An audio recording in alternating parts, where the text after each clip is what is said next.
हरे कृष्णा। तो आज हम लोग अध्याय 5 स्टार्ट कर रहे हैं। 5वां अध्याय आरंभ करेंगे भगवद गीता में। अभी तक 4 अध्याय के साथ हमने उसके प्रश्न उत्तर भी कवर किए। तो 5वां अध्याय जब हम पढ़ेंगे तो भगवद गीता अगर आपके पास होगी, आप इसमें देख सकते हैं कि भगवद गीता में 5वें अध्याय का क्या नाम है। तो मेरे पास हिंदी में अभी श्रीमद् भगवद गीता यथारूप भी है।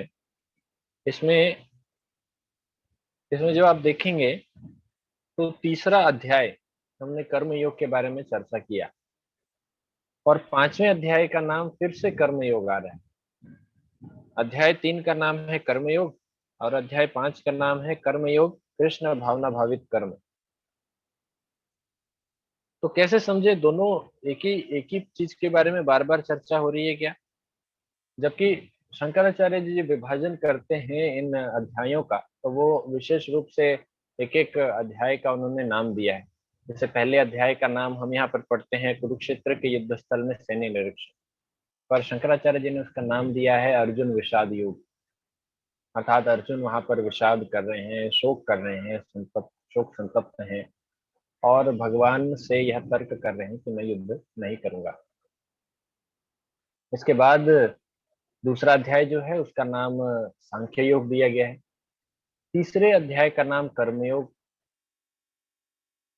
और तीसरे अध्याय का नाम कर्मयोग है और 5वें अध्याय का नाम भी यहाँ पर कर्मयोग दिया गया है, कृष्ण भावना भावित कर्म। तो शंकराचार्य जी इन दोनों में क्या डिफरेंस करते हैं, वो एक का नाम देते हैं कर्मयोग तीसरे का, और 5वें का नाम देते हैं कर्म संन्यास योग। ये डिफरेंस है। प्रभुपाद जी हर चैप्टर का शुरुआत में एक समरी दिए हैं और आपको वो समरी यहाँ विषय सूची में मिलेगी। इस विषय सूची में जब आप पढ़ेंगे तो कर्म योग और कर्म योग कृष्ण भावना भावित कर्म, इन दोनों में क्या अंतर है ये आपको वहां पर समझ में आएगा। तो तीसरे अध्याय में जो कर्म योग के बारे में चर्चा हो रही है वह चर्चा है कि क्या कर्म है, क्या अकर्म है, क्या विकर्म है, इसको समझाया गया है। भगवान की प्रसन्नता के लिए कर्म करने के लिए कहा गया है, क्योंकि यज्ञ के विषय में हमने चर्चा किया है। वहां पर यज्ञ भगवान विष्णु की प्रसन्नता के लिए होते हैं। और जो 5वें अध्याय का कर्म योग है, इसमें कहा गया है कि दिव्य ज्ञान से पूरित होकर जब कोई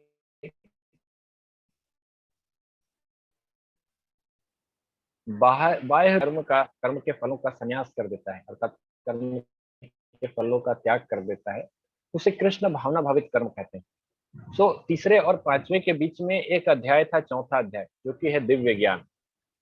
सो प्रोसेस ध्यान से समझिए। सबसे पहला कर्मयोग, उसके बाद दिव्य ज्ञान, और दिव्य ज्ञान से युक्त होकर कर्म योग करना, जिसे कृष्ण भावना भावित कर्म कहते हैं। तो ये कर्मयोग और इस कर्मयोग में थोड़ा सा डिफरेंस है। हालांकि कोई डिफरेंस नहीं है, दोनों एक ही चीज है, दोनों कर्मयोग एक ही चीज है।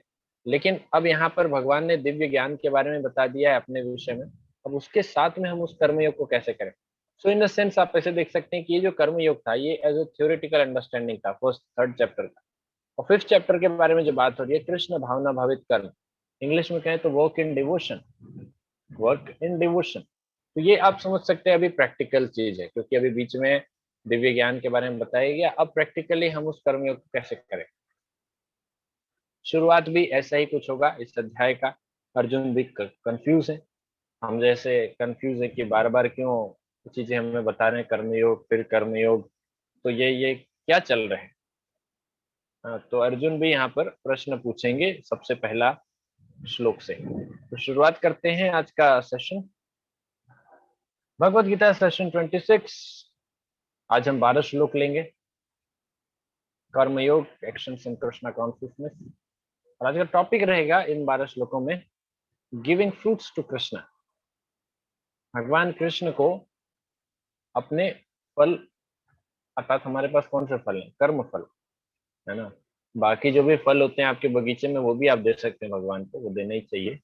लेकिन यहाँ पर फ्रूट्स की बात की गई है, तो ये ओवरऑल सारे फलों की बात हो गई है। आम भी है, अमरूद भी है और कर्म के भी फल हैं। तो सभी प्रकार के फल सभी भगवान को हमें अर्पित करना। इवन जो जॉब करता है तो उसके लिए जो सैलरी है वो भी फल है।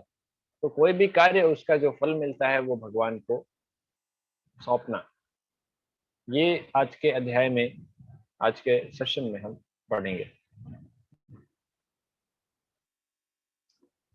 तो श्लोक मंगलाचरण के साथ आरंभ करेंगे।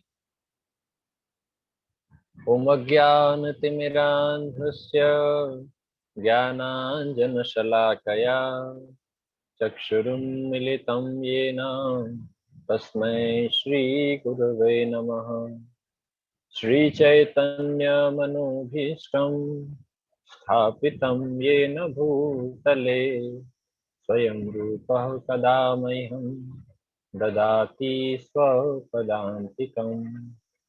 वन्देऽहं श्रीगुरो श्रीयुतापदकमलं श्रीगुरून् वैष्णवांश्च श्रीरूपं साग्रजातं सहगण रघुनाथान्वितं तं सजीवम् साद्वैतं सावधूतं परिजनसहितं कृष्णचैतन्यदेवं श्रीराधा कृष्णपादान् सहगणा ललिता श्रीविशाखान्वितांश्च।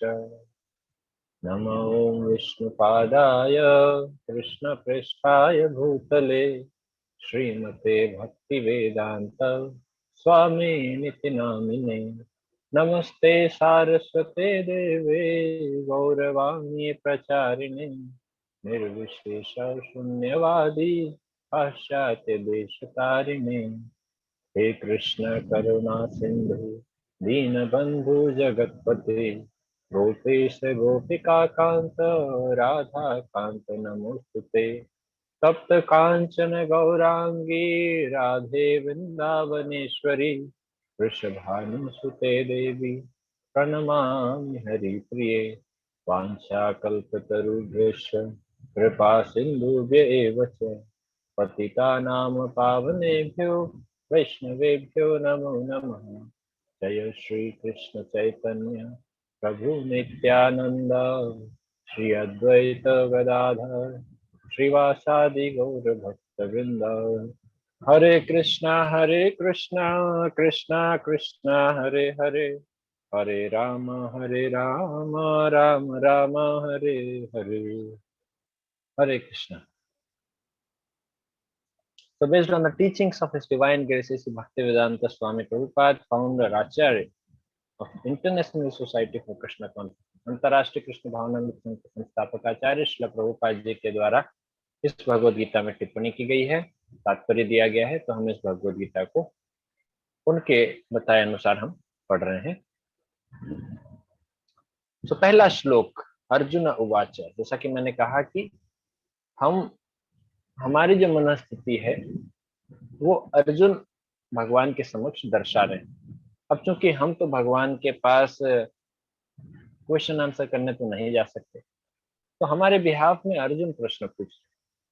ऐसा हमने पहले भी चर्चा किया है कि कुछ लोग ऐसा समझ सकते हैं कि अर्जुन मोह में फंस गया, अर्जुन भ्रम में फंस गया, अर्जुन मूर्ख है इसीलिए इस प्रकार के प्रश्न पूछ रहा है। ऐसे कोई चर्चा करता है युद्ध स्थली में, उसे तो युद्ध करना चाहिए।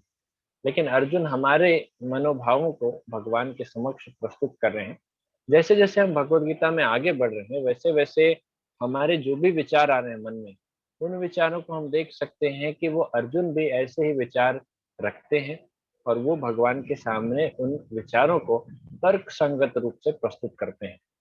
ऐसी प्रस्तुतिकरण इसलिए आवश्यक है क्योंकि भगवान के द्वारा जो उपदेश दिया जा रहा है वह उपदेश और ज्यादा हमारे लिए प्रासंगिक हो, हमारे लिए ज्यादा वो अनुकूल हो। क्योंकि अगर हमारे मनोविचार को अर्जुन नहीं प्रस्तुत करेंगे तो भगवान हमारे लिए वो भगवत गीता जो कहना चाहते हैं वह उद्देश्य उनका पूरा नहीं हो पाएगा।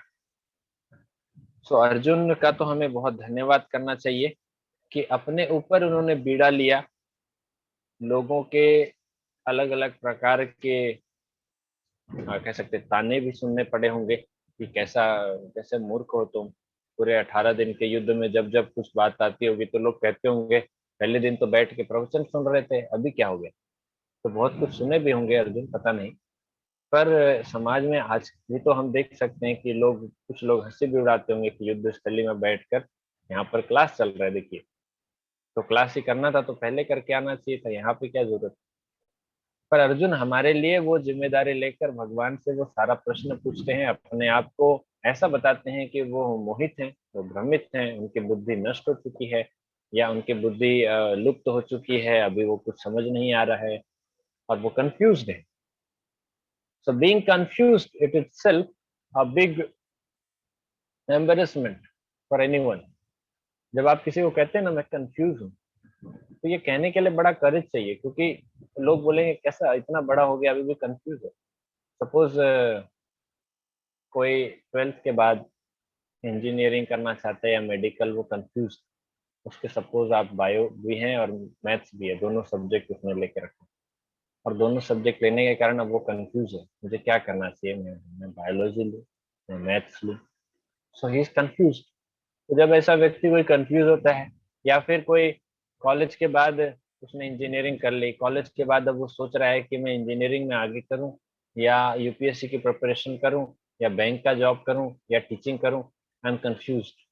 तो जब ऐसे कंफ्यूजन आते हैं तो लोग हंसी उड़ाते हैं, बोलते हैं इतना पढ़ लिख के 20 साल 25 साल हो चुका है, इतना ग्रेजुएशन हो गया, अभी भी व्यक्ति कंफ्यूज है। So what is the use of such kind of education? यहाँ तक कि श्रील प्रभुपाद कहते हैं कि जो मॉडर्न एजुकेशन सिस्टम है वो लोगों को और ज्यादा उनकी बुद्धि खराब कर रही है, क्योंकि अब लोग डिसीजन नहीं ले पाते हैं। People are more confuse nowadays. पहले के लोग क्लियर रहते थे कि हमें क्या करना है, अभी हम ज्यादा कंफ्यूज हैं। Why? Because of such modern education system. Okay, so चलते हैं अर्जुन की तरफ, युद्ध भूमि की तरफ, जहां अर्जुन का यहाँ प्रश्न है। प्रश्न हम पढ़ेंगे श्लोक के रूप में। अर्जुन उवाच संन्यासं कर्मणां कृष्ण पुनर्योगं च संशसि यच्छ्रेयः एतयोरेकं तन्मे ब्रूहि सुनिश्चितम्। अर्जुन ने कहा, हे कृष्ण, पहले आप मुझसे कर्म त्यागने के लिए कहते हैं और फिर भक्ति पूर्वक कर्म करने का आदेश देते हैं। क्या आप अब कृपा करके निश्चित रूप से मुझे बताएंगे कि इन दोनों में से कौन अधिक लाभप्रद है? तो अर्जुन भगवान से बड़े ही विनम्रता पूर्वक कहते हैं कि पहले आपने मुझे कर्म त्यागने के लिए कहा 3रे अध्याय में, फिर आप 4थे अध्याय में आते आते आप कह रहे हैं कि भक्ति पूर्वक कर्म करने के लिए आदेश दे रहे। आप 4थे अध्याय के अंत को याद करेंगे, अंतिम सेक्शन को, तो अंतिम सेक्शन ज्ञान रूपी तलवार से हमें अपने संशयों को काटना है। उससे पहले जो चर्चा होती है वह है कि हमें गुरु के पास जाना है, गुरु को सरेंडर करना है और उनकी सेवा करनी है। तद विधि प्रणिपातेन परिप्रश्नेन सेवया उपदेक्षन्ति ते ज्ञानं ज्ञानिनस्तत्त्वदर्शिनः। और उससे पहले भगवान बताते हैं कि कर्म के बंधन से मुक्त होना है तो भगवान की सेवा करो, अर्थात मेरी सेवा में तुम्हें लगना चाहिए, ऐसा भगवान उन्हें कहते हैं। सो अभी अर्जुन कंफ्यूज्ड है कि क्या करें। आपने पहले त्यागने बोला, फिर करने बोला, करना क्या है? तो आप पहले निश्चित कर लो भाई। तो कृपा करके निश्चित रूप से मुझे बताएं, इन दोनों में से कौन अधिक लाभप्रद है? अच्छा प्रश्न है। One who knows that everything is Krishna's property is always situated in renunciation. Since everything belongs to Krishna, everything should be employed in the service of Krishna.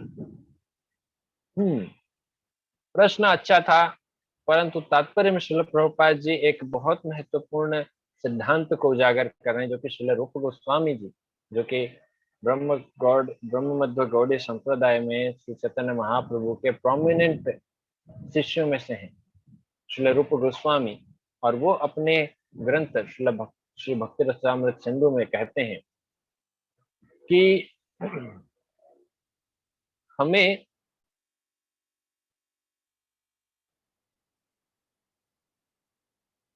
किसी भी प्रकार से कर्मों को या कर्म फल को त्यागने के लिए त्यागना जो है वो मुख्य नहीं है। क्योंकि अगर हम समझे तो इस संसार में सब कुछ जो भी हमें प्राप्त हुआ है, चाहे हमारा शरीर क्यों ना हो, चाहे हमारे माता पिता हो, चाहे हमारे जॉब्स, एजुकेशन, क्वालिफिकेशन, कोई भी चीज, वो सब कुछ भगवान का है, हमारा कुछ भी नहीं, सब कुछ भगवान का है। इसीलिए जो हमारा है ही नहीं, उसे हम त्याग कैसे सकते हैं? तो बेटर ये है कि हम उसे भगवान की सेवा में लगाएं।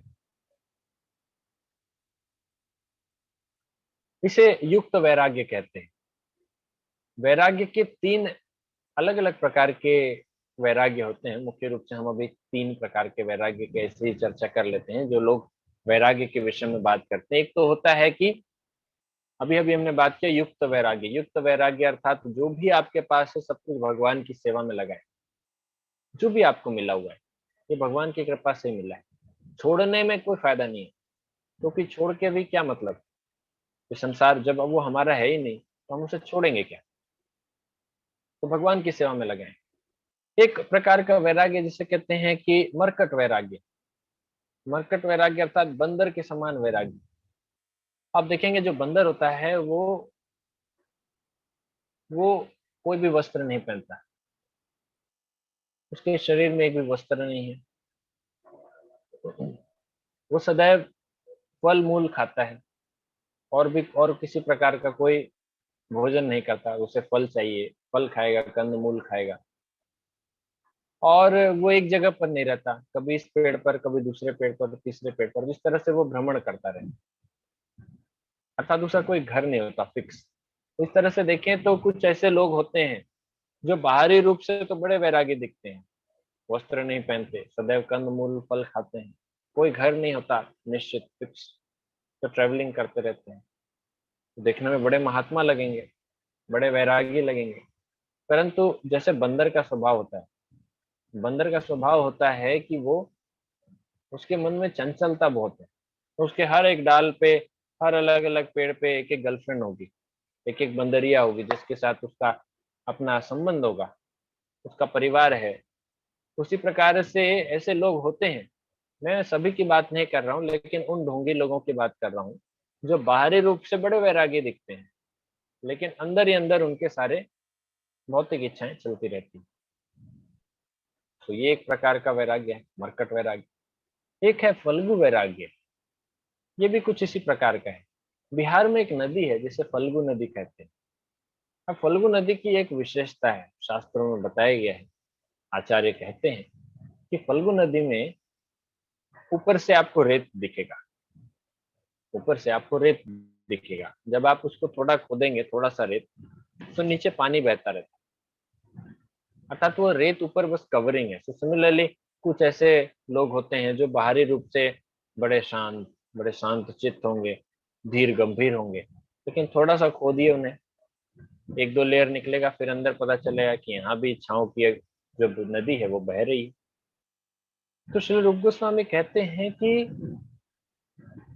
हमारे भक्ति से, हमारे जो भक्ति के जो प्रिंसिपल हैं, ये जो the path of devotional service, जो रास्ता है, जो मार्ग है, इसमें हम इस प्रकार के वैराग्य को कोई स्थान नहीं देते।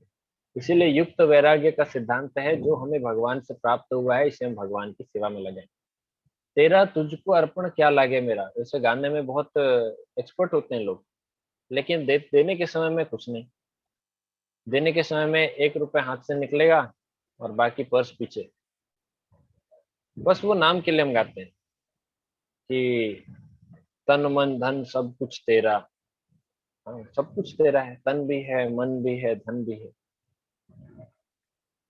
पर जब प्रैक्टिकली आती है, जब बात आती है, तो 10 रुपए भी निकल जाता है तो उसको भी छिपाते हैं, नहीं नहीं 5 का सिक्का किधर, 5 का नहीं निकल। खैर, तो जो ये व्यक्ति यह समझता है कि संसार में सब कुछ भगवान का है, तो वो कभी भी उसे त्याग नहीं करेगा, बल्कि उसे भगवान की सेवा में लगाए। तो इसीलिए पहले भगवान ने कर्म त्यागने के लिए कहा, बट फॉर हायर सेंस, उच्च ज्ञान जब हमें प्राप्त हो गया, उच्च स्तर क्या है, ज्ञान प्राप्त होने के बाद अब उसी कर्म को आप त्यागो मत, भगवान की सेवा में लगाओ। और भगवान की सेवा में लगाते हुए वो हर समय पर वैरागी रह सकता है। जैसे कि श्रील प्रभुपाद जी इतना बड़ा उन्होंने इस्कॉन संस्था की स्थापना की, इतने सारे मंदिर बने, 108 मंदिरों की स्थापना की, कितना बड़ा एम्पायर खड़ा हो गया देखिए भगवान का। उन्होंने अपना नहीं, उन्होंने हर जगह पर भगवान का रखा। International society for Krishna consciousness, आज भी इस्कॉन को लोग जानते हैं राधा कृष्ण मंदिर के नाम से। प्रभुपाद जी का नाम नहीं जानते लोग। प्रभुपाद जी का ये विनम्रता था कि उन्होंने अपने नाम को आगे नहीं रखा। आज कोई भी और संस्था देखिए, दूसरी संस्थाओं में वहां पर जो गुरु होते हैं उनका नाम आगे रहता है, परंतु इस्कॉन संस्था में प्रभुपाद जी का नाम जो लोग जुड़ते हैं उन्हें नहीं पता रहता। तो इस्कॉन इज अ ब्रांड, पर श्रील प्रभुपाद जी ने अपने आप को बड़ी विनम्रता से पीछे रखा है। तो प्रभुपाद जी ने इतना बड़ा ब्रांड क्रिएट कर दिया 10 साल के जो अंतराल में, 1966 से लेके 1977 के बीच में, परंतु वो हर समय हर क्षण भगवान की चेतना में, भगवान के ध्यान में लगे रहे, इसीलिए वो वैरागी थे। प्रभुपाद जी ने कई बार ये भी स्ट्रेस किया कि आजकल की भौतिकवादी जो पीढ़ी है वो बहुत तेजी से भाग रही है, तो इनको पकड़ने के लिए हमें भी बहुत तेज इंस्ट्रूमेंट यूज करने होंगे। That's why he used flight, he used cars, he used all modern amenities. तो सभी प्रकार की आधुनिक पद्धतियों का, आधुनिक शैलियों का जो भी इंस्ट्रूमेंट है वो सभी प्रभुपाद जी ने उपयोग किया। प्रभुपाद जी कहते थे कि ये जो वैज्ञानिक है, ये वैज्ञानिक चाहे जिस भी कारण से या जिस भी उद्देश्य से डिक्टाफोन बनाए, जिस भी उद्देश्य से इन्होंने माइक बनाया होगा, जिस भी उद्देश्य से स्पीकर बनाया, जिस भी उद्देश्य से फ्लाइट बनाया, कार्स बनाए, लेकिन हम हर चीज को भगवान की सेवा में लगाएंगे और इन वैज्ञानिकों को उसका लाभ मिलेगा, क्योंकि वो चीज भगवान की सेवा में लग रही है। आज आप देखिए जो जूम है, ये जूम भी भगवान की सेवा में लग रहा है, लेकिन जो जूम बनाने वाला है, क्या उसने कभी सोचा होगा कि ये जूम कभी भगवान की सेवा में लग सकता है? सोचिए, यही सबसे महत्वपूर्ण चीज है इस युक्त वैराग्य का सिद्धांत में। दूसरा श्लोक। ओके, हम दूसरे श्लोक में चर्चा कर रहे थे ना। तो दूसरे श्लोक में श्री भगवान वाच संन्यास कर्म योगश्च निश्रेय सकरावुभौ तयोस्तु कर्म संन्यासात् कर्म योगो विशिष्यते। श्री भगवान ने उत्तर दिया, मुक्ति के लिए, मुक्ति के लिए तो कर्म का त्याग तथा भक्तिमय कर्म अर्थात कर्मयोग दोनों ही उत्तम है, किंतु इन दोनों में से कर्म के परित्याग से भक्ति युक्त कर्म श्रेष्ठ है। तो ये अभी तो हमने इसके बारे में चर्चा कर ही लिया कि किस प्रकार से भगवान की सेवा करने से वो कर्म को त्यागने से ज्यादा श्रेष्ठ है। अच्छा, प्रभुपाद जी भागवतम में एक भागवतम के श्लोक से बता रहे हैं, 5वें स्कंद के 5वें अध्याय के 4 से लेके 6वें श्लोक के बीच का है। नूनम प्रमत्तः कुरुते विकर्म यदिन्द्रिय प्रीतया आपृणोति न साधु मन्ये यत आत्मनोयम असन्नि असन्नपि क्लेशद आसदेह। और भी आगे श्लोक है, हम थोड़ा सा इसे पढ़ लेते हैं। लोग इंद्रिय तृप्ति के पीछे मत्त हैं अर्थात पागल हैं, वे यह नहीं जानते कि उनका क्लेशों से युक्त यह शरीर उनके विगत सकाम कर्मों का फल है। भागवतम प्रमाण कहता है कि हमें आज जो कष्ट मिल रहे हैं इसके कारण हमारे पिछले कर्म हैं। यद्यपि यह शरीर नाशवान है, किंतु यह नाना प्रकार के कष्ट देता रहता है। एक तो नाशवान है, कुछ समय बाद खत्म हो जाएगा, और फिर भी हमें नाना प्रकार के कष्ट देता रहता है। अतः इंद्रिय तृप्ति के लिए कर्म करना श्रेयस्कर नहीं है। अपने एंजॉयमेंट के लिए, अपने इंद्रिय तृप्ति के लिए हम कोई कर्म कर रहे हैं, दिस इज नॉट हाईएस्ट, ये श्रेष्ठ नहीं है। जब तक मनुष्य अपने असली स्वरूप के विषय में जिज्ञासा नहीं करता, उसका जीवन व्यर्थ रहता है। तो मैं जब छोटा था, मैंने एक कविता पढ़ी थी, नर हो न निराश करो मन को, कुछ काम करो कुछ काम करो। आपने भी शायद पढ़ी होगी, मैथिली शरण गुप्त जी की कविता है, 5वीं क्लास में था तब पढ़ा था। बोलता है कुछ काम करो कुछ काम करो, आगे जग में रहकर कुछ नाम करो, यह जन्म हुआ किस अर्थ हो, ये जन्म हुआ है ये किस अर्थ के लिए हुआ है, किस कारण हुआ है, एक लाइन आता है, ये जन्म हुआ किस अर्थ अहो। तो कौन से, क्या उद्देश्य है, ये कवि यहाँ पर कविता में पूछ रहे हैं कि जब तक मनुष्य, तुम नर हो अर्थात मनुष्य हो, तो तुम्हें यह जानना चाहिए कि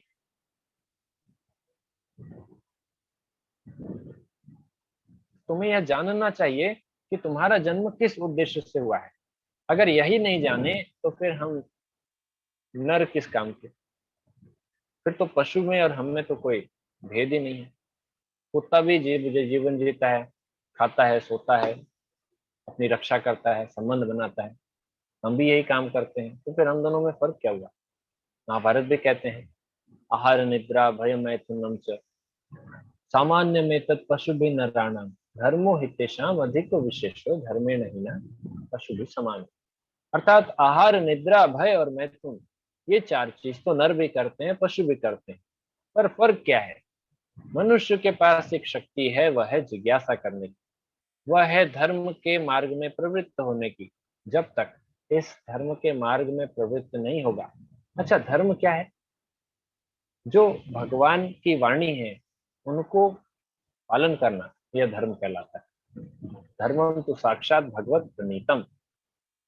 तो ये बहुत आवश्यक चीज है, और जब तक मनुष्य इसे अनुभव नहीं करता, इसे रियलाइज नहीं करता, तब तक वो मनुष्य नहीं बल्कि दो पैर वाला एक पशु है, द्विपद पशु। तो इसीलिए यहाँ पर युक्त वैराग्य के सिद्धांत के बारे में चर्चा की गई है कि जो भी कर्म है हम करते हैं वो भगवान के लिए करें, वो सभी भगवान को अर्पित करें, कर्म भी भगवान को अर्पित करें, कर्म फल भी करें। तो दैट्स व्हाट युक्त वैराग्य। इसीलिए हम लोग अभी एग्जाम्पल मैंने जो लिया जूम का, मोबाइल का, हम यहाँ पे वीडियो कॉलिंग कर रहे हैं, देख रहे हैं, पीपीटीज का आपके सामने है, पीपीटीज हमने बनाए हैं। कौन सोचा होगा कि पीपीटीज हम भगवान की सेवा में लगाएंगे। माइक्रोसॉफ्ट वाले कभी सोचे? नहीं। फेसबुक फेसबुक पे लाइव हम कर रहे हैं, फेसबुक फेसबुक बनाने वाले ने कभी सोचा कि क्या हम फेसबुक को भगवान की सेवा में लगाएंगे? लेकिन आज देखते हैं हम पूरी दुनिया में कितने भक्त हैं, वो सभी इन नाना प्रकार के सोशल मीडिया, वेबसाइट्स या जो भी प्लेटफॉर्म्स हैं, इन सभी को भगवान की सेवा में लगा रहे हैं। तो यही अंतर है एक भक्त में और एक भौतिकवादी मनुष्य में। भौतिकवादी मनुष्य सब कुछ अपनी इंद्रिय तृप्ति के लिए देखता है, लेकिन भक्त उन सभी को भगवान की सेवा में लगाने का सोचता है। ज्ञेयः स नित्य सन्यासी यो न द्वेष्टि न कांक्षति निर्द्वंद्वो ही महाबाहो सुखम बंधात प्रमुच्यते। जो पुरुष न तो कर्म फलों से घृणा करता है और न कर्म फल की इच्छा करता है, वह नित्य सन्यासी जाना जाता है। हे महाबाहु अर्जुन, ऐसा मनुष्य समस्त द्वंद्वों से रहित होकर भव बंधन को पार कर पूर्णतया मुक्त हो जाता है।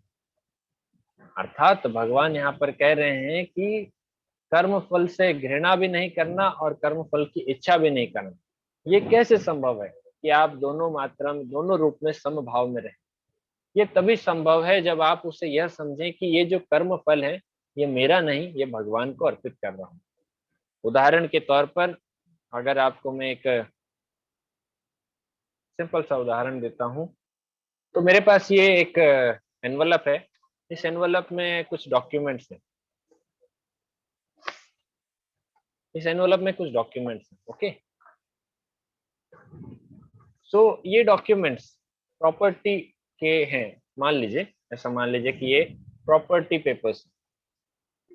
अगर ये प्रॉपर्टी पेपर्स जल जाते हैं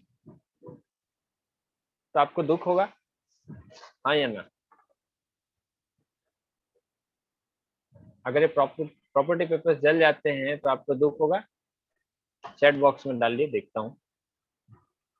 ओके, अर्णव ने बोला हाँ, ललित प्रो बोल रहे हैं ना। ओके, और कोई? ओके, अच्छा मैंने आपको बताया क्या ये प्रॉपर्टी पेपर आपके हैं? मैंने बताया, मैंने बोला ये प्रॉपर्टी पेपर आपका है?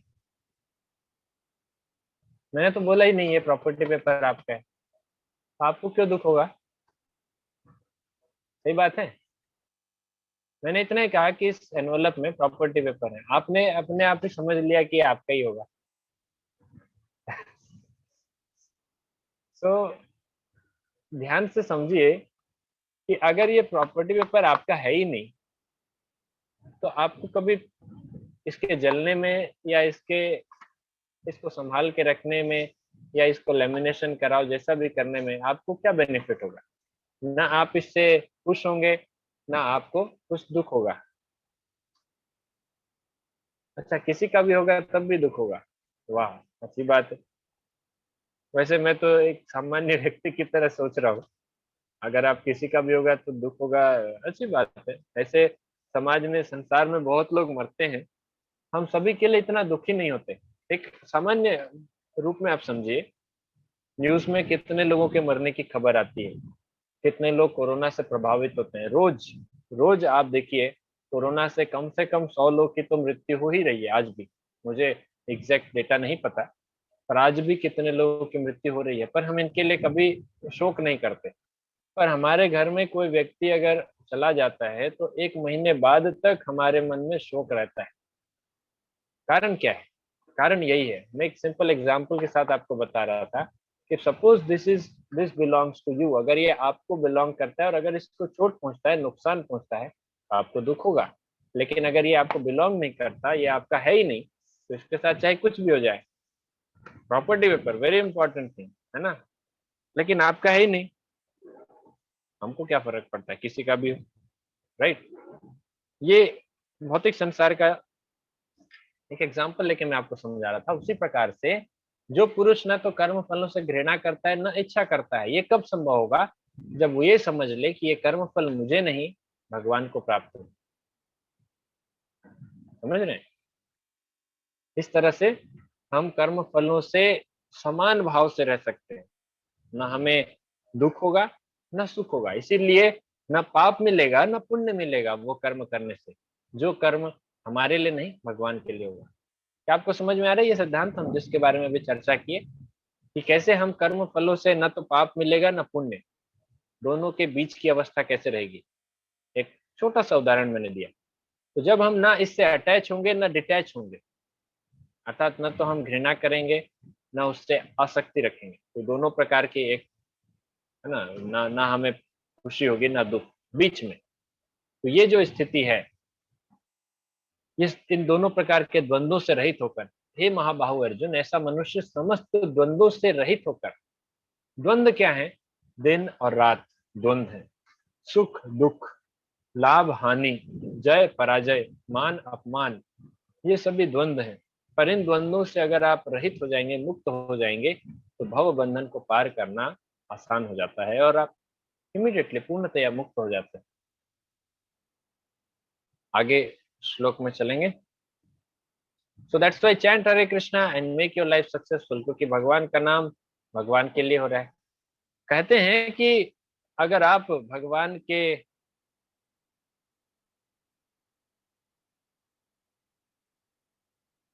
अगर हम भगवान के नाम में, तो भगवान हमारे काम में, और अगर हम अपने काम में, तो भगवान अपने धाम में। तो अगर हम भगवान के नाम में लगे रहेंगे, भगवान के कार्य में लगे रहेंगे, तो भगवान हमारा कार्य करेंगे। और अगर हम अपने काम में लगे रहेंगे, अब काम का दूसरा अर्थ आप यहाँ पे लस्ट भी ले सकते हैं, अगर हम अपने काम में, तो भगवान अपने धाम में। भगवान अपने धाम में बैठे ही। तो सांख्य योगो, अगला श्लोक, 5वें अध्याय का चौथा श्लोक। सांख्य योगो पृथक बाला प्रवदन्ति न पंडिता, एकम अप्यास्थितः सम्यक उभयोर विन्दते फलम। अज्ञानी ही भक्ति को, अर्थात यहाँ पर कर्मयोग के बारे में बात हो रही है, कृष्ण भावना भावित करना।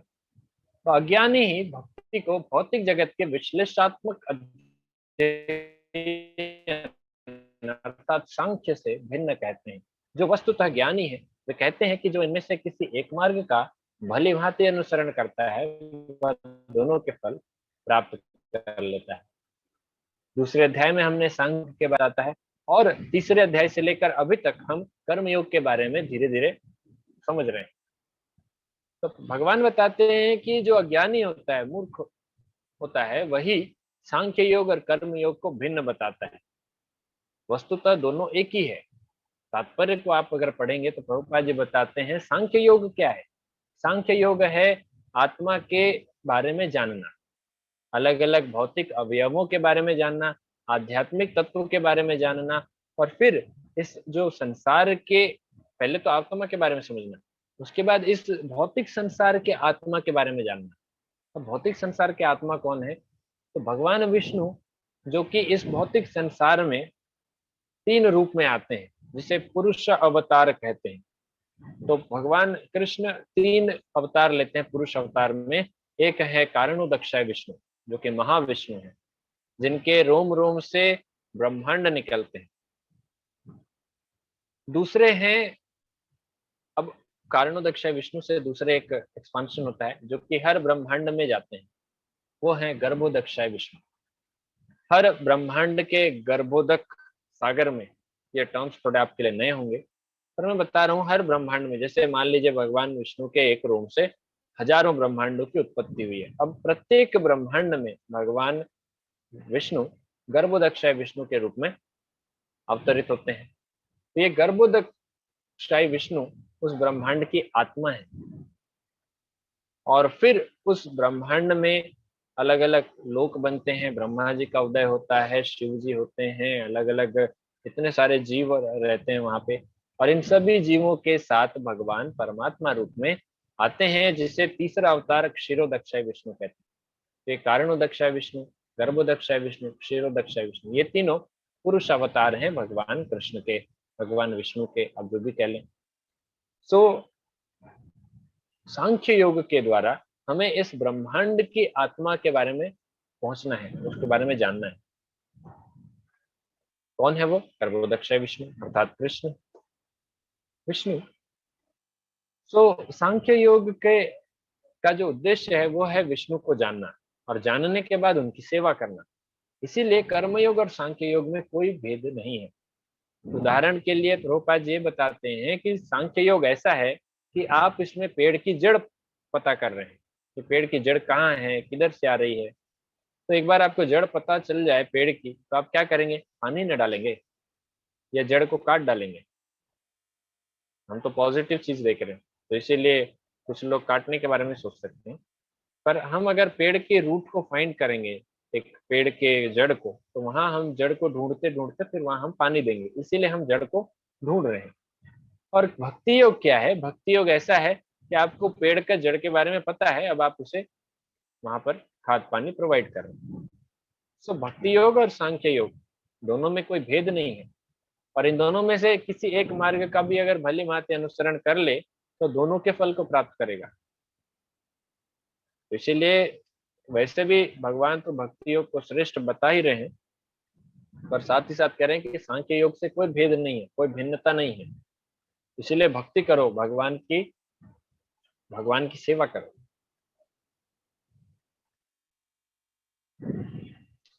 यत् सांख्ये प्राप्यते स्थानं तद्योगैरपि गम्यते, एकं सांख्यं च योगं च यः पश्यति स पश्यति। जो यह जानता है कि विश्लेषणात्मक अध्ययन सांख्य योग द्वारा प्राप्य स्थान भक्ति द्वारा भी प्राप्त किया जा सकता है, और इस तरह जो सांख्य योग तथा भक्ति योग को एक समान देखता है, वही वस्तुओं को यथारूप में देखता है। तो मूलतः अगर आप इसे पढ़ेंगे इसके बारे में, तो सांख्य योग को जब आप डिटेल में सांख्य योग में हम जाते हैं, तो धीरे धीरे इस पदार्थ जगत से, इस भौतिक जगत से विरक्ति उत्पन्न होती है। जबकि जब हम भक्ति योग करते हैं तो उससे हमें भगवान कृष्ण के प्रति आसक्ति बढ़ती है। सो भौतिक संसार के प्रति विरक्ति और भगवान के प्रति आसक्ति वास्तव में दोनों एक ही सिक्के के दो पहलू हैं। इसीलिए इन दोनों को एक ही समान देखना चाहिए। So detachment from matter and attachment from to Krishna are one and the same. दोनों एक ही है, क्योंकि जैसे जैसे मैटर से अर्थात इस भौतिक संसार से डिटैचमेंट होगा, वैसे वैसे वो डिटैचमेंट किधर अब ट्रांसफॉर्म होगा? वो अटैचमेंट के रूप में, आसक्ति के रूप में भगवान की तरफ बढ़ेगा।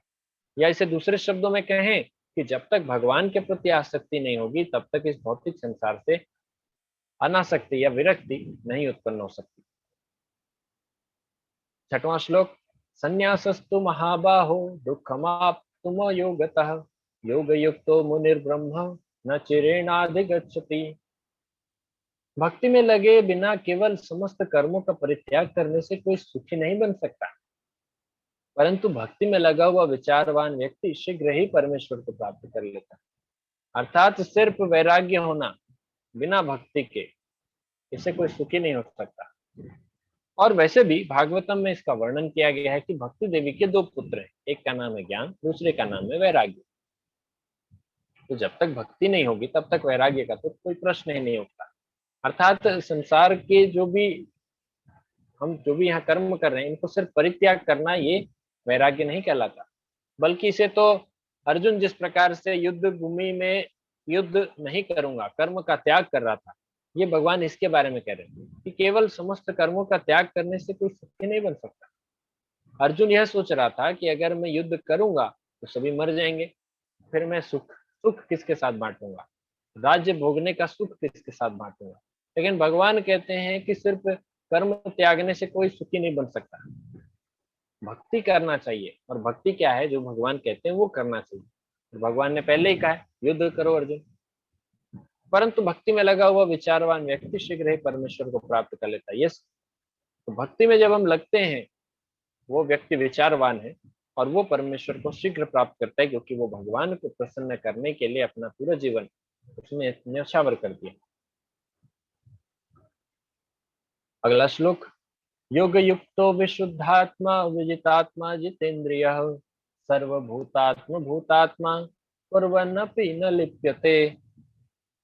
जो भक्ति भाव में कर्म करता है, जो विशुद्ध आत्मा है और अपने मन तथा इंद्रियों को वश में रखता है, वह सबों को प्रिय होता है और सभी लोग उसे प्रिय होते हैं। ऐसा व्यक्ति कर्म करता हुआ भी कभी नहीं बनता। कर्म के बंधन में क्यों नहीं पड़ेगा, ये तो हमने एक उदाहरण के साथ अभी अभी बताया, क्योंकि दोनों रूप में संभाव रहता है, न सुख के लिए, न दुख के लिए, न लाभ के लिए, न हानि के लिए, ना ही जय ना पराजय, ना मान ना अपमान, ना ही किसी प्रकार का कोई कोई इच्छा, ना ही किसी प्रकार की कोई घृणा। तो ऐसा व्यक्ति तो कर्म बंधन में फंसेगा नहीं। और भगवान क्या कह रहे हैं कि भक्ति भाव में कर्म करते हुए जो आत्मा लगा हुआ है, विशुद्ध आत्मा है, शुद्ध भी नहीं, विशुद्ध। विशुद्ध अर्थात विशेष रूप से शुद्ध आत्मा। ये विशेष क्यों है, क्योंकि शुद्ध आत्मा का अर्थ ये हो सकता है कि कोई सत्वगुण में हो, उसे भी शुद्ध कह सकते हैं। परंतु विशुद्ध अर्थात जो कि इस भौतिक संसार के गुणों से परे जा चुका है और वो आध्यात्मिक स्तर पे पहुंच चुका है, उसे विशुद्ध आत्मा कहते हैं। अब किसी भी प्रकार के क्लेश की कोई गुंजाइश नहीं है, किसी भी प्रकार की भौतिक इच्छाओं की कोई जगह ही नहीं है।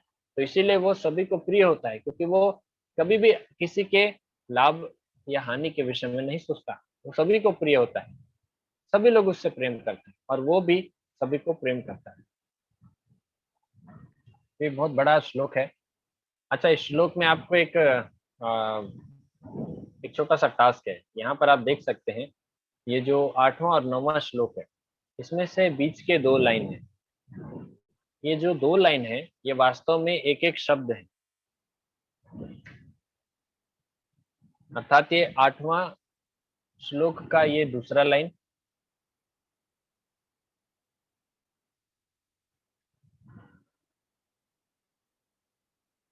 और 9वां श्लोक का पहला लाइन, ये एक शब्द है, बहुत बड़ा बड़ा शब्द है। तो भगवत गीता के सबसे बड़े शब्दों में से ये एक है, एक लाइन का एक शब्द है।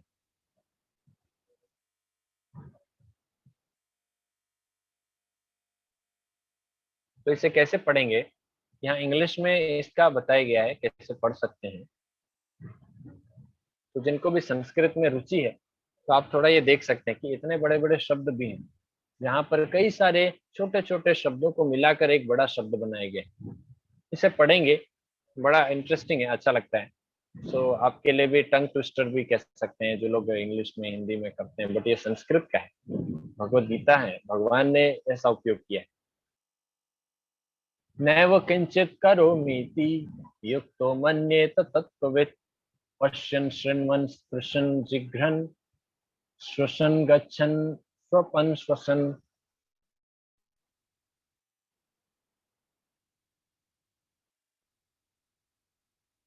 तो यहाँ पे छोटे छोटे शब्द हैं, पश्यन्, शृण्वन्, स्पृशन् जिघ्रन, अश्नन, गच्छन, श्वसन, स्वपन, स्वपन एंड श्वसन। ये 8वें श्लोक का दूसरा लाइन है। 9वें श्लोक का पहला लाइन,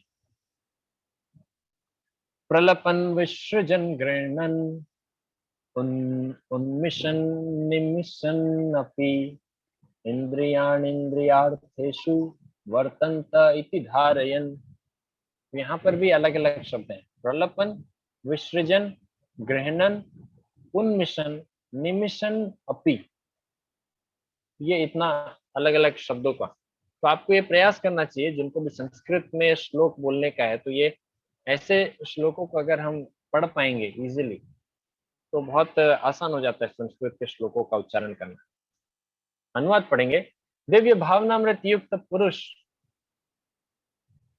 देखते, सुनते, स्पर्श करते, सूंघते, खाते, चलते फिरते, सोते तथा श्वास लेते हुए भी अपने अंतर में सदैव यही जानता रहता है कि वास्तव में वह कुछ भी नहीं करता। बोलते, त्यागते, ग्रहण करते, आंखें खोलते, बंद करते हुए भी वह यह जानता रहता है कि भौतिक इंद्रियां अपने अपने विषयों में प्रवृत्त हैं और वह इन सबसे पृथक है। अर्थात हम देख रहे हैं तो आंख दृश्य से संबंधित है, उसमें प्रवृत्त है, पर आत्मा इससे भिन्न है। हम सूंघते हैं तो नाक उस गंध से उसके साथ प्रवृत्त है, नाक का विषय गंध है और आत्मा इनसे प्रवृत्त है। जब हम सुनते हैं तो कान शब्द से इसके साथ प्रवृत्त है, या कह सकते हैं शब्द या ध्वनि उससे प्रवृत्त है उसमें, और आत्मा इनसे भिन्न है। उसी प्रकार से जिह्वा रस से रस में प्रवृत्त है और आत्मा इनसे भिन्न है। और जो त्वचा है वो स्पर्श में प्रवृत्त है, स्पर्श के से, और आत्मा इनसे भिन्न है। तो आत्मा इन सभी से पृथक है। इसीलिए जो दिव्य भावनामृत युक्त व्यक्ति है वह हर समय पर यह जानता रहता है कि इस शरीर से और इस सूक्ष्म शरीर से मैं भिन्न हूं और मेरा एक अलग प्रश्न है। मैं उनका अंश हूं और मुझे उनकी सेवा में लगे रहना है, न कि इन इंद्रियों की सेवा में, क्योंकि ये इंद्रियां तो नश्वर है, एक दिन ये समाप्त हो जाएंगी, ये शरीर नाशवान है, एक दिन चला जाएगा। परंतु मेरा जो स्वामी है भगवान कृष्ण, वो तो शाश्वत है, तो मुझे उनकी सेवा करनी चाहिए। ब्रह्मण्याधाय कर्माणि संगम त्यक्त्वा करोति यः लिप्यते न स पापेन पद्मपत्रम इवाम्भसा। Very very important verse now, बहुत महत्वपूर्ण श्लोक है। इस संसार में रहकर भी कैसे हम इस संसार में न रहें, अर्थात इस संसार में रहकर भी संसार से आसक्त न रहे और भगवान के प्रति आसक्ति रहे, ये कैसे संभव है। तो भगवान इसके लिए उदाहरण देते हैं। जो व्यक्ति कर्म फलों को परमेश्वर को समर्पित करके आसक्ति रहित होकर अपना कर्म करता है, वह पाप कर्मों से उसी प्रकार प्रभावित रहता है जिस प्रकार कमल पत्र जल से अस्पृश्य रहता है। तो चूंकि कमल जो है वो तो पानी में ही रहता है, जल में खिलता है, कीचड़ में खिलता है, और कमल के जो पत्ते हैं वो जल को स्पर्श किए हुए हैं, परंतु फिर भी जैसे ही हम पत्ते उठाते हैं तो उससे जल अलग हो जाता है।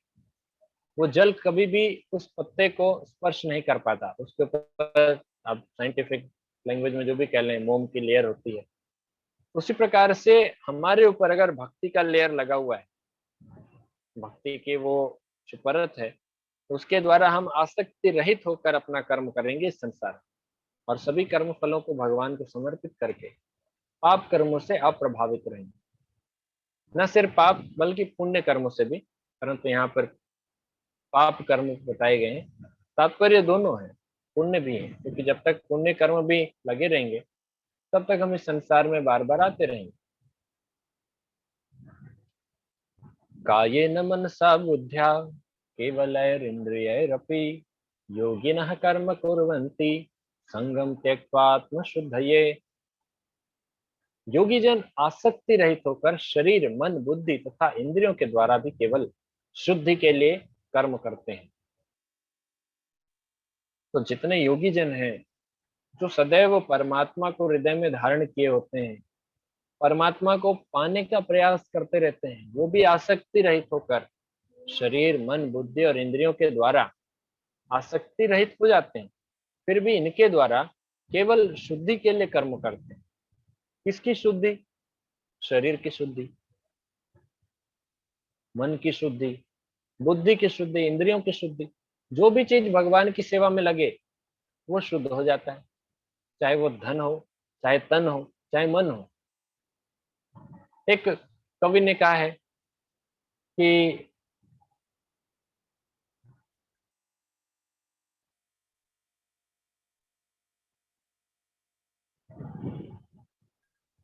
तन पवित्र सेवा किए, धन पवित्र दिए दान, मन पवित्र हरि भजन से त्रिविध हो कल्याण। अर्थात हमारा जो तन है वो भगवान की सेवा करने से पवित्र होता है, और जो धन है भगवान की भक्तिमय सेवा में, अगर भगवान के लिए कोई कार्य हो रहा है, प्रचार के लिए कोई कार्य हो रहा है भगवान के नाम का, भगवान के संदेश का, उस प्रचार कार्य के लिए अगर हम कोई धन दान देते हैं तो वो पवित्र हो जाता है। मन पवित्र हरि भजन से, हरे कृष्णा कृष्णा कृष्णा हरे हरे, हरे राम राम राम हरे हरे। कलयुग में हरि नाम से बड़ा और कोई मन को तारने का कोई साधन है नहीं। इन दिस एज ऑफ कली, chanting is the best purifying process. सबसे उत्तम शुद्ध करने का ये तरीका है। मन पवित्र हरि भजन से त्रिविध हो कल्याण, तीनों विधों से हमें तीनों विधाओं से, तीनों प्रकार से कल्याण हो जाता है। आज का अंतिम श्लोक, युक्त कर्म फलम त्यक्त्वा शांतिम आपनोति नैष्ठिकीम, अयुक्त काम कारेण फले सक्तो निबध्यते। निश्चल भक्त शुद्ध शांति प्राप्त करता है क्योंकि वह समस्त कर्म फल मुझे अर्पित कर देता है। किंतु जो व्यक्ति भगवान से युक्त नहीं है और जो अपने श्रम का फल कामी है वह बंध जाता है। तो जो भक्त है वो शुद्ध शांति प्राप्त करता है क्योंकि वो सारे कर्म फलों को भगवान को अर्पित करता है। और जो ऐसा नहीं करता, जो अपने श्रम का फल कामी है, फल कामी अर्थात फल की इच्छा रखने वाला है, कामी अर्थात इच्छा रखना, फल अर्थात जो भी श्रम का फल अर्थात जो भी रिजल्ट से मिलने वाले, तो वो बंध जाता है। तो हमें डिसाइड करना है कि हमें मुक्त होना है या बंधना है। तो क्या हम अपने आप को भगवान की सेवा में लगाएं, या हम जो भी हम कार्य करते हैं उसको सिर्फ अपने लिए सोचें। तो संसार में अगर आपको संसार में रहकर भी संसार से अनासक्त रहना है तो क्या करना है, वो भी भगवान बताए। कुल मिलाकर आज हमने जो 12 श्लोकों के बारे में चर्चा की, इसमें यही सार निकलता है कि हमें जो भी हम कार्य करते हैं इसके सारे कर्म फल, समस्त कर्म फल हमें भगवान को अर्पित करना चाहिए। यही कृष्ण भावना भावित कर्म अर्थात कृष्ण कर्म योग है। This is the secret of Krishna consciousness. Realization that there is no existence besides Krishna is the platform of peace and fearlessness. अगर कोई समझ ले कि भगवान कृष्ण के अलावा हमारी और कोई गति नहीं है, भगवान कृष्ण के अलावा हमारा कोई और शुभ चिंतक नहीं है, तो हम सिर्फ उनके लिए ही कार्य करेंगे और उनको ही सब कुछ अर्पण करेंगे। यही कृष्ण भावना भावित का रहस्य, कृष्ण भावना भावित कर्म का रहस्य है। और यही हमें अंत में प्राप्त भी करना है। चाहे आप किसी भी रूप में जाएं, किसी भी रास्ते में जाएं, चाहे आज आप कर्म कर रहे हैं, जॉब कर रहे हैं, जो भी कार्य कर रहे हैं, लेकिन हम सुबह 2 बार अगरबत्ती घुमाते हैं, शाम को थोड़ी आरती करते हैं, रास्ते में कोई मंदिर दिख जाता है, घंटी बजाते हैं, फूल देते हैं, भगवान को दान देते हैं, ये सब हम क्यों करते हैं? एक श्रद्धा है भगवान के प्रति, एक श्रद्धा है कि भगवान हमें सभी प्रकार के दुखों से बचाएंगे। परंतु भगवान ने भगवत गीता में स्पष्ट रूप से बताया है कि भगवान किस व्यक्ति को सभी दुखों से बचाते हैं और किसे नहीं बचाते। वैसे तो भगवान कोई पक्षपात नहीं करते, लेकिन अगर हम ही अपना कार्य नहीं करेंगे, अगर हम अपने श्रम के स्वयं फल कामी होंगे तो हम बंध जाएंगे और हमें सुख और दुख दोनों मिलेगा। जबकि अगर हम समस्त कर्म फलों को भगवान को अर्पित करेंगे तो हम बंधेंगे नहीं, बल्कि हमें शांति भी मिलेगी, अभय दान भी मिलेगा। अभय अर्थात किसी प्रकार का कोई भय नहीं रहेगा हमारे जीवन में, और जो वास्तविक आनंद है वो भी प्राप्त होगा। हरे कृष्णा। तो आपका किसी का कोई प्रश्न है आप पूछ सकते हैं। चैट बॉक्स में, या फिर हम आपको, आप हैंड रेस कर सकते हैं, आपको हम अनम्यूट करेंगे। हरे कृष्ण। ओके, सो यहाँ पे एक प्रश्न है कि हमने पुरुष अवतार के बारे में चर्चा किया, भगवान विष्णु के, भगवान कृष्ण के। तो ये तीनों पुरुष अवतार क्या करते हैं, इनके बारे में विस्तार पूर्वक हमें बताएं। कारणोदक्षा विष्णु, गर्भोदक्षा विष्णु और क्षीरोदक्षा विष्णु।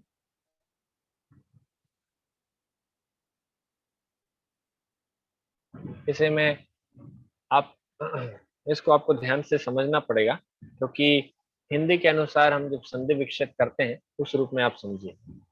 कारणोदक्षाय विष्णु अर्थात वह विष्णु जो कारण सागर में लेटे हुए हैं। भगवान विष्णु समुद्र में लेटे हुए हैं, आपको पता है, आपने सुना होगा, टीवी पे देखा होगा। तो एक है विष्णु जो कारण सागर पर लेटे हैं। कारण सागर अर्थात कॉजल ओशन इंग्लिश में कहते हैं। ये कारण सागर, यही इस भौतिक संसार की उत्पत्ति का स्रोत है। यहाँ भगवान विष्णु महाविष्णु के रूप में, इनका नाम महाविष्णु भी है, कारणोदक्षाय विष्णु, ये लेटे हुए हैं।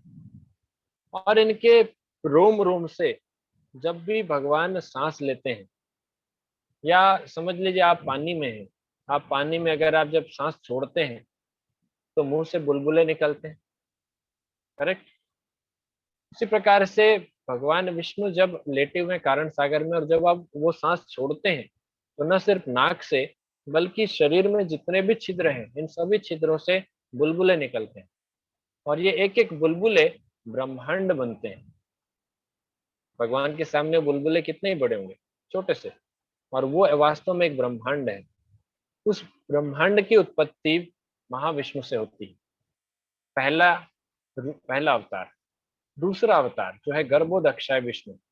गर्भोदक्षाय विष्णु गर्भोदक सागर में लेटे हुए हैं। गर्भोदक सागर कहाँ है? प्रत्येक ब्रह्मांड में, जो हर बुलबुला जो निकला अभी, प्रत्येक ब्रह्मांड में नीचे एक सागर है, उसे गर्भोदक सागर कहते हैं।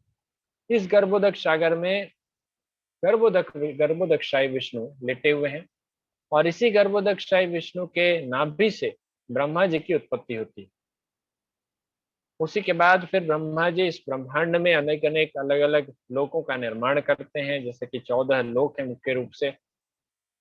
7 लोक ऊपर, 7 लोक नीचे, भू भुव स्वर मह जन तप सत्य, ये 7 लोक हैं ऊपर। और नीचे हैं अतल वितल सुतल तलातल रसातल महातल पाताल। तो ये 14 लोक हैं इस ब्रह्मांड में। इस ब्रह्मांड के नीचे में गर्भोदक सागर में गर्भोदक्षाय विष्णु होते हैं। तो ये ब्रह्मांड की आत्मा है ना। वो पूरे भौतिक जगत की आत्मा अगर कहें तो कारणोदक्षाय विष्णु को, एक ब्रह्मांड की आत्मा अगर कहें तो गर्भोदक्षाय विष्णु को, सॉरी, पूरे जो भौतिक जगत के आत्मा है हम कारणोदक्षाय विष्णु उन्हें कहेंगे, और एक ब्रह्मांड के जो आत्मा है उसे हम कहेंगे गर्भोदक्षाय विष्णु। अब थर्ड लेवल, ये 2 लेवल हो गया, कारणोदक्षाय विष्णु से गर्भोदक्षाय विष्णु। अब हर ब्रह्मांड में जितने भी जीव हैं, जितने भी जीव, हम हैं, आप हैं, तो यहाँ पर हर शरीर में, हर अणु में, हर परमाणु में परमात्मा का वास है। ये परमात्मा कौन है? ये परमात्मा फिर गर्भोदक्षाय विष्णु से तीसरा जो अवतार है, क्षीरोदक्षाय विष्णु, जो भगवान क्षीर सागर पर लेटे हुए हैं। क्षीर सागर पर लेटे हुए हैं वो विष्णु परमात्मा के रूप में सबके हृदय में स्थित है।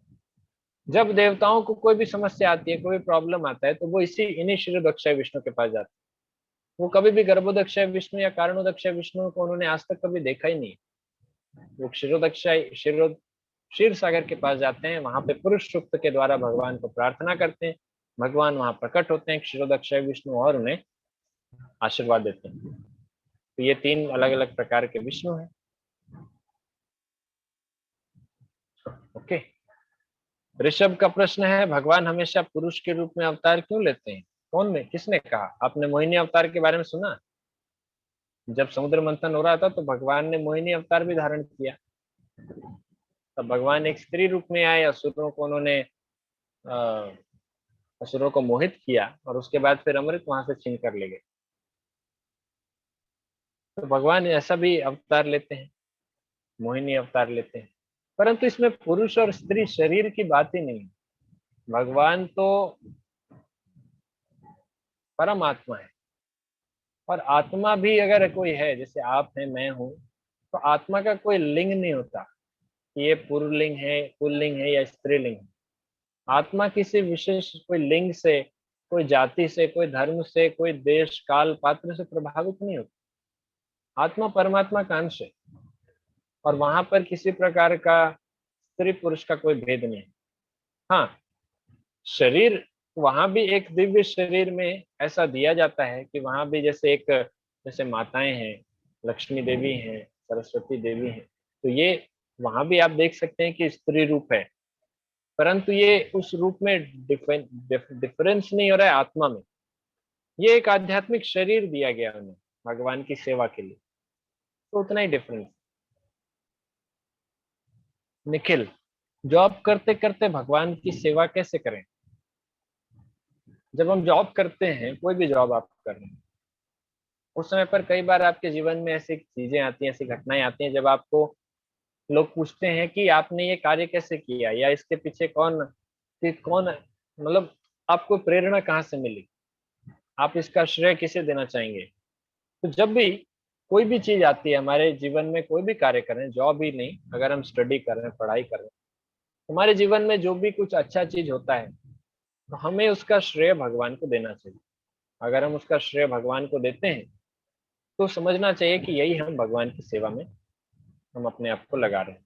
दूसरी बात, जैसे मैंने कहा कि तन मन और धन हम भगवान की सेवा में दे सकते हैं। तन को भगवान की सेवा में लगाना अर्थात समय देना भगवान की सेवा के लिए। 7 दिनों में से 6 दिन अगर हम जॉब कर रहे हैं, तो एक दिन ऐसा होता है जब हम भगवान की सेवा में हमें देना चाहिए। रविवार को, संडे को हमें भगवान के लिए कुछ करना चाहिए, भगवान के हरि नाम प्रचार के लिए उन्हें बताना चाहिए, अपने मित्रों को, अपने परिवार वालों को भगवान का हरि नाम जप करने के लिए प्रेरित करना चाहिए, उन्हें भगवान के विषय में पढ़ के सुनाना चाहिए, भगवान के मंदिर, भगवान के धाम ले जाना चाहिए। ये सभी सेवाएं हैं। उसके बाद मन, मन को भगवान की सेवा में लगाएं। प्रत्येक दिन भगवान के हरि नाम का जप करें, भगवान के उपदेशों को, भगवत गीता का अध्ययन करें, लेक्चर सुने, भगवान के बारे में सुने, अर्थात प्रवचन सुने। ये सब मन को भगवान की सेवा में लगाना, प्रसाद ग्रहण करना। और जॉब करते हुए भी हम कुकिंग तो करते हैं, खाना बनाते हैं, खाते हैं, तो ये सब चीजें हम भगवान को ऑफर करके करें, उनके लिए बनाएं, तो ये भगवान की सेवा हो गई। जो भी आप कार्य कर रहे हैं, आप समझे कि आप वो भगवान के लिए कर रहे हैं। हाँ, अगर आप किसी जॉब पे हैं, आप रिश्वत लेते हैं, तब आप ये नहीं कह सकते कि मैं भगवान के लिए रिश्वत ले रहा हूँ। देखिए, कोई भी गलत चीज को हमको भगवान की सेवा बोल के जस्टिफाई नहीं कर सकते कि मैंने किसी को मर्डर कर दिया, अरे मैंने भगवान के लिए किया। हम थोड़ी आत्मा है, मैं तो आत्मा को शरीर से मुक्त कर रहा हूँ, तो that is wrong philosophy. But एक आदर्श नॉर्मल व्यक्ति, सामान्य व्यक्ति जिस प्रकार से कार्य कर रहा है, वो अगर भगवान की सेवा में लगे रहे, उससे भगवान की सेवा में लगाए, तो वो बेस्ट है।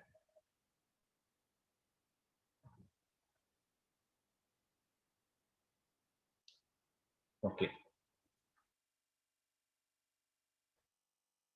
और उसके बाद धन, धन को भी भगवान की सेवा में लगा सकते हैं हम, डोनेशन देके, दान वगैरह में देके। अगला प्रश्न है, जीव के साथ जो विष्णु रहते हैं, वो जीव की हेल्प करते हैं? परमात्मा सदैव आत्मा के साथ रहता है, कभी भी आत्मा अकेले में एग्जिस्ट नहीं करती। कोई भी जीव अकेले में फंक्शन नहीं कर सकता। हम सभी के हृदय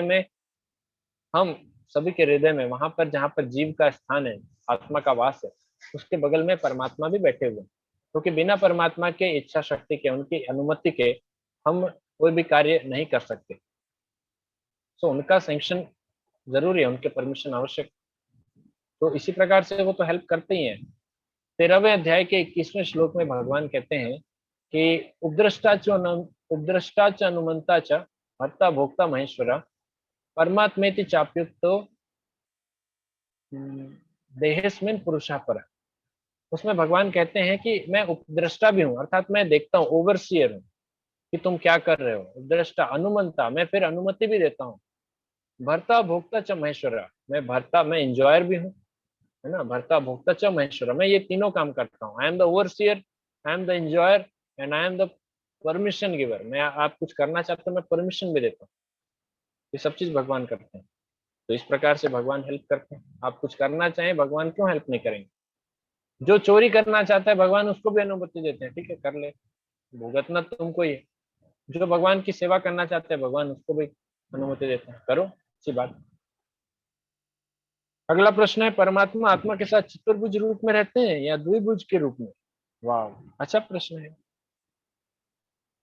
परमात्मा का जो रूप है वो चतुर्भुज रूप है, इसीलिए वो चतुर्भुज रूप में ही रहते हैं। जैसे कृष्ण दो भुजा वाले हैं, पर परमात्मा चतुर्भुज रूप में। अब आप पूछेंगे, एक बार प्रभुपाद जी से किसी ने पूछा, परमात्मा बैठे रहते हैं या खड़े रहते हैं? एक भक्त ने पूछा कि प्रभुपाद जी, परमात्मा जीव के साथ बैठे रहते हैं या खड़े रहते हैं? प्रभुपाद जी बोले खड़े रहते हैं, हमेशा एक्टिव रहते हैं परमात्मा, कि जब भी ये मुझे बुलाए मैं तुरंत इसके हेल्प के लिए जाऊं। परमात्मा खड़े रहते हैं चतुर्भुज रूप में।